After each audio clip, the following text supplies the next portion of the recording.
Hello, I'm Ronnie Stevens, Hestia's handmaiden and consort of the flame, and today I'm making my yearly batch of Rose Petal Jam. Near my home, wild roses grow. Over the years, they've grown up along our fence line.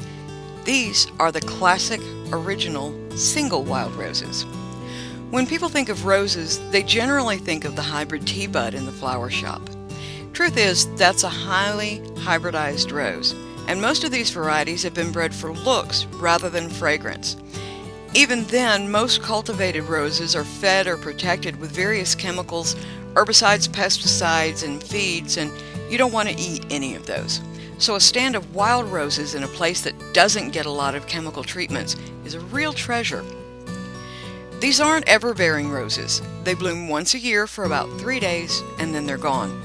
So when these roses bloom, I have to strike fast. They only bloom once a year, and then they're gone. So when I see the first little flower, I drop everything, grab a hat and bowl, and spend hours gathering these petals. In a few weeks I'll come back and gather the rose hips, but that's another video. Once the petals are gathered, you have to sort them. You only want the petals themselves, not the leaves or stems. So once you have them, prepare to spend some time picking through the whole mass for the very best. Put in a good movie and have a good time. Once they're all separated, rinse them lightly. Don't wash away the fragrance. And put the petals in a non-reactive bowl, plastic or stainless steel. Don't throw out the flower heads. Those still have a lot of fragrance and they'll make a lovely solid perfume. Weigh your petals.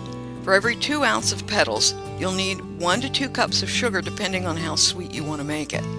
The juice of a half to 1 lemon and 2 tablespoons of powdered pectin. I had 8 ounces of petals, the work of 3 days. So I added 6 cups of sugar, the juice of 3 lemons, and this recipe can be scaled for however many petals you have. Use your hands to mix the sugar and lemon juice together, gently rubbing the petals with the sugar, bruising the petals, and releasing their fragrance. The next day, work through them again. Just turn them over a few times.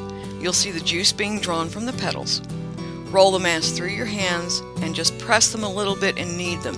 You don't want to tear the petals, just bruise them a little so they give up their fragrance and their juice. You notice I'm wearing gloves here, and I don't always do that. Wild roses survive for a lot of reasons, not the least of which are the natural defenses.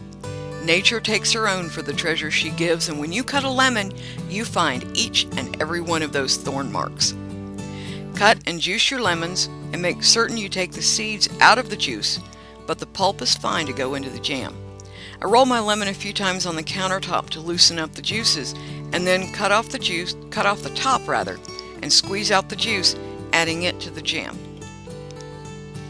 Now we have some more sugar to add. We haven't put it all in yet.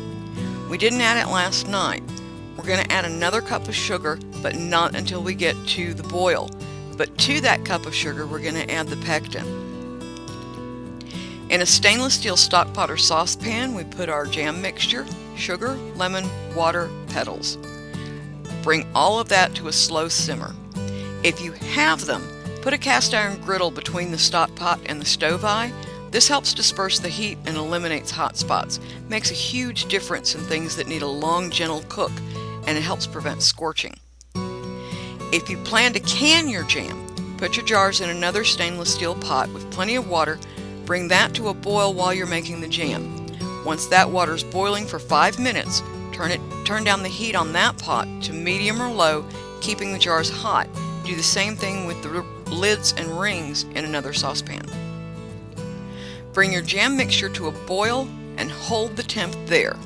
Add the last of your sugar and pectin and stir it in. Keep the jam at a soft boil or heavy simmer for 20 minutes after you add the pectin.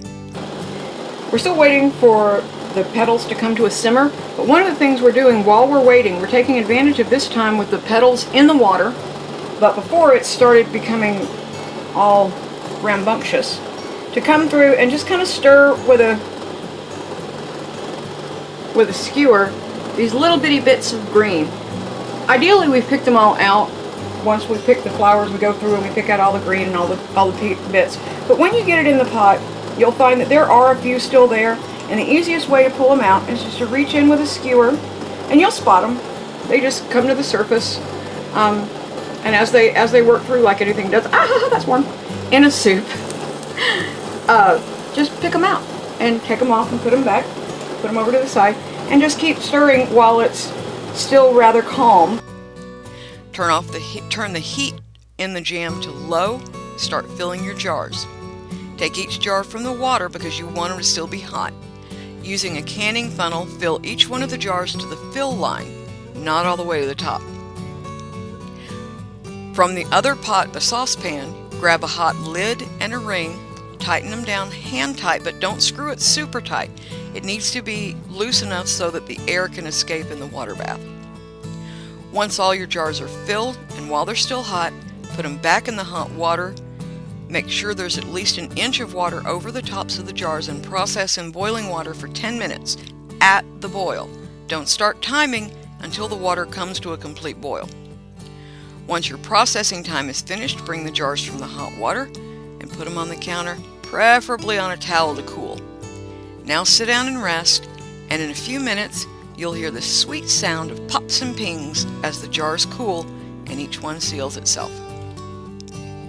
You can use this recipe for most any edible flour to make a jam or a jelly. Be certain whatever flours you use are from a place that is not sprayed with pesticides, herbicides, or even artificial growth lawn feeds. Once they're cooled, Rose Petal Jam can be eaten at any time for a lovely pick-me-up. Put it on a piece of bread or over ice cream or swirl it into a cup of tea. It is absolutely wonderful. There's nothing much more delicious than eating roses for breakfast. Luckily for me, my wild roses bloom right before Mother's Day, so a jar of this is perfect for breakfast in bed. Try this one or make it for someone you love. And remember that cooking is a sacred endeavor, and it can be a sweet and decadent one. Rose Petal Jam, another gift from the life-giving fire. I'm Ronnie Stevens, and I hope you try some Rose Petal Jam.